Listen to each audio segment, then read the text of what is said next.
Hi guys, welcome to this video where I am about to continue my exploration of Costa Rica and set up the weekly pages in my bullet journal.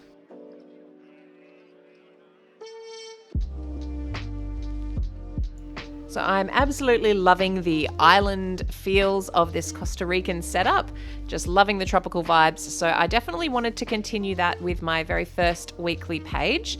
And this one, I thought I would focus on something that is not actually the national animal, but it is quite a national symbol of Costa Rica because the population of them is quite large, and that is the West Indian manatee.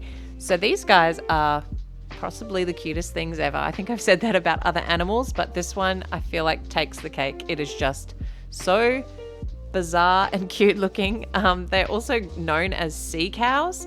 So these cute little creatures, actually I shouldn't say little, they are weighing up to 1,000 pounds, which is about 450 kilos. So that is insanely large. So they're not little creatures, but they're very heavy and very gentle and slow in the water. And apparently in Costa Rica, they are there mostly because of the nice warm tropical waters. They tend to eat all day, just seaweed and plants, as they are herbivores. And if you are lucky, you may get to swim with one because they're so gentle, apparently, these creatures, that if you're, not making too much noise and splashing about and you come across them in one of either the national parks or the nice little lagoons in Costa Rica, they might actually come up to you, and apparently they're very friendly. So the thought of that really tickled my fancy. I would love to be in the water with one of these guys. I might be a little bit nervous, I think, initially because they are quite large, and any large creature in the ocean kind of freaks me out. But yeah, they just look so gentle and snuggly, like a little teddy bear. So I wouldn't mind swimming with one of these.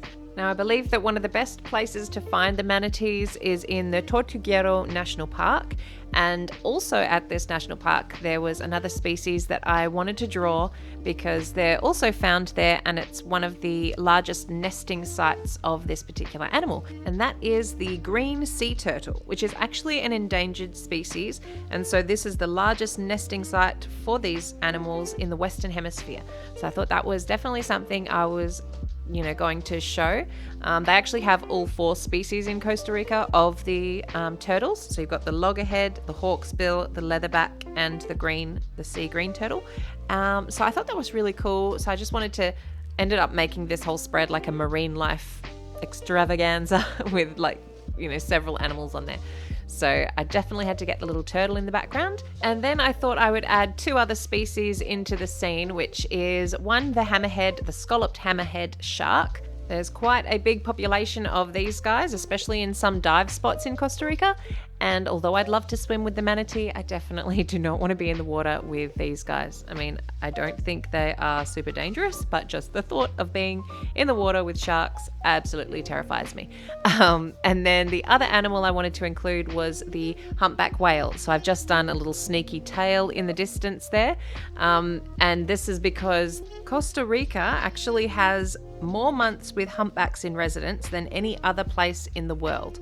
So that is because you've got the Northern Hemisphere humpbacks and the Southern Hemisphere humpbacks migrating to the tropical waters during their seasons, which alternate, through the year. So you've got a high chance of seeing these amazing creatures from Costa Rica, which is another reason why I'm definitely desperate to go there. And then to top this page off, I just thought I would do a little island sort of idea at the top, like we're seeing underneath the water. And then I just wanted to keep these weeklies really simple and just use my black fine liners, a little bit of gold pen, and then one color. So I've chosen this nice cool blue, which is a Faber-Castell Pitt Artist pen.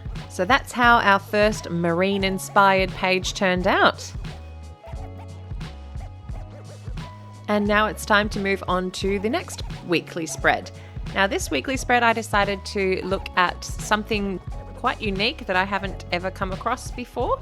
And they're called the stone spheres of Costa Rica. Now, there is around 300 of these that range from a few centimeters all the way up to over 2.5 meters. And they are pretty much a perfect sphere.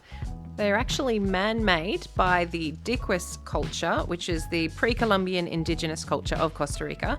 So I don't know how someone would go about making these in such a perfect sphere, but it was done, and yeah, it was done in 300 to 800 AD. So really, really old, and a massive archaeological find over there. So I found them really interesting, and I thought it would make a cool little picture on this spread. Something a bit different.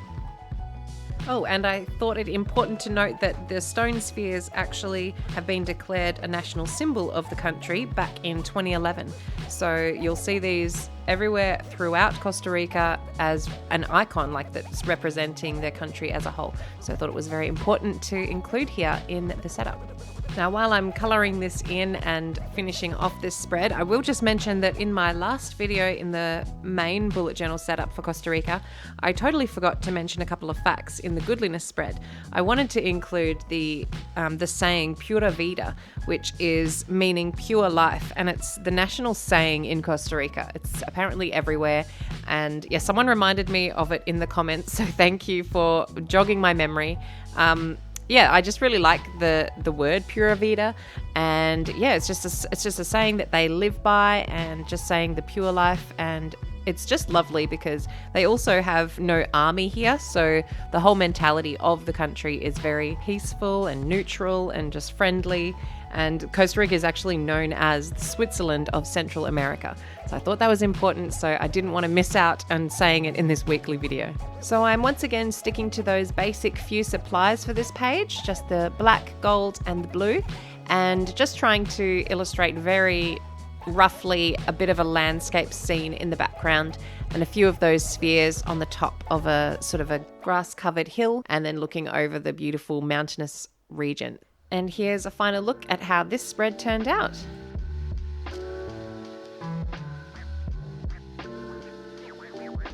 And now moving on to our third weekly spread. Now this is a definite bucket list item. What I've chosen to illustrate here is a hanging bridge within the Monteverde cloud forest. And I had never really heard of a cloud forest before, never really thought about what it could be. But now I know exactly what it is. It's basically rare forests that are found in tropical or subtropical mountainous environments, and the atmosphere around them causes conditions where cloud cover is consistent, and it's basically like walking through fog, and it feels like the sky is right at your feet if you're walking, especially on one of these hanging bridges. So the thought of that was just incredible.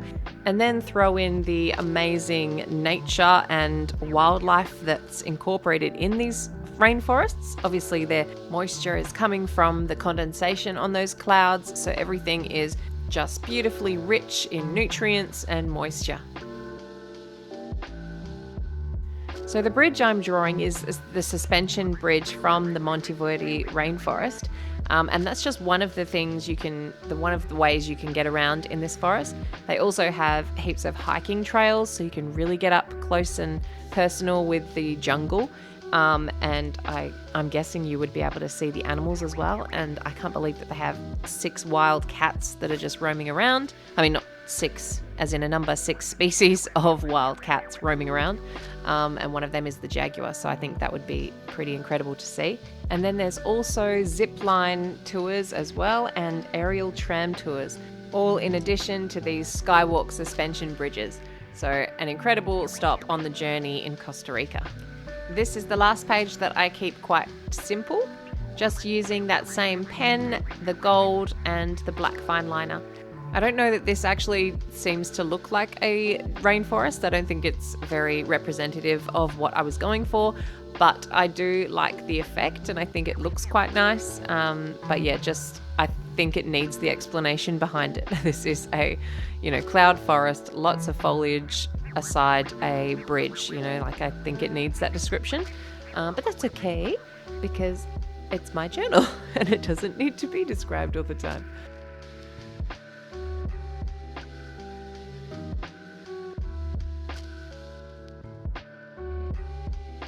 Finishing off the page with some calligraphy for the days of the week.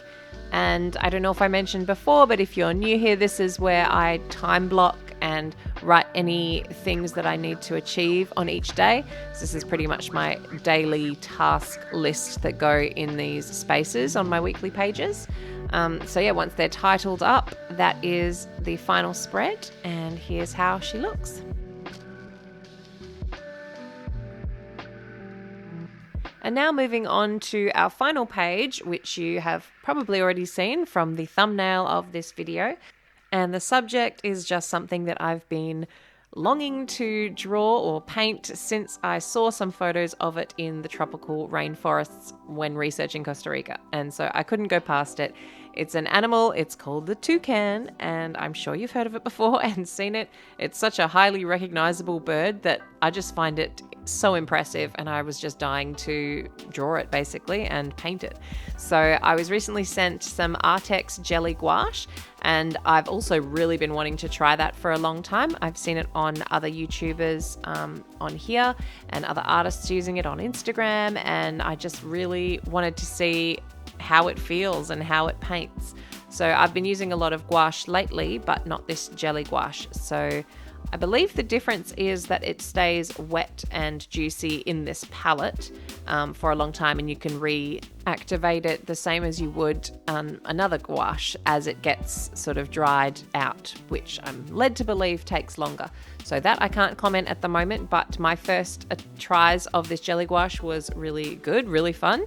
I have done a full-length tutorial on how to draw this toucan using the jelly gouache on my Patreon channel, so my patrons will receive that in the coming week or two.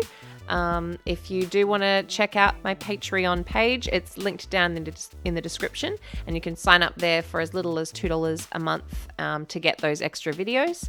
So to my patrons, I hope you enjoy the tutorial and it helps you guys on your little art journey. And now we'll talk a little bit more about why I chose the toucan for this page. So not only had I wanted to draw this bird for a while, and I had these beautiful, bright, vibrant colors in the jelly gouache, and I thought it would be perfect to illustrate them. I also found that they talked about toucans often throughout the Costa Rican research. So there's 6 different species of toucans there, and you're pretty much bound to see at least one of them when you're there.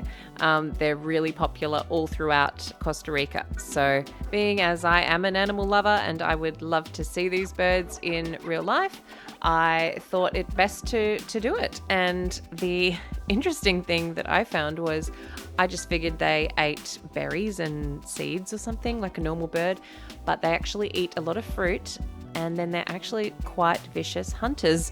They will eat the young of other birds, and they eat reptiles and little spiders and insects and things like that. So they are omnivores, and the one that I actually illustrated is called the keel-billed toucan or the rainbow-beak toucan. And I found it funny that these guys are like the clowns of the bird kingdom. They're often found throwing their fruit around, and I just think it kind of suits their colourful looks and suits their personality. So I just think these birds would be awesome to see in real life, and especially I read about hot springs being nestled like amongst the rainforest, and just hearing these birds up in the trees above you and being able to see them would just be really cool. So that's why I have chosen this toucan, and now that it is all painted up, I'm sticking it into the journal on the final page. And so that kind of was more like my art piece for this week's setup, and then the other ones were just quite simple and just minimal, which I quite like doing. So yeah, hopefully you guys enjoyed those, all the choices that I found in Costa Rica.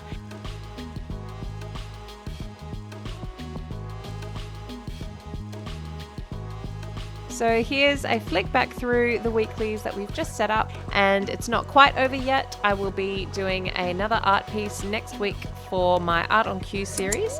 And in that video, as I did last month, I will be giving out the vote for the next 3 countries to be voted on for the month of October. I will be revealing the winner on my Instagram account, so I'll leave that on screen now if you'd like to follow me over there. Have a great week, whatever you're doing, and take care of yourselves, and if you can, somebody else. See you soon. Bye.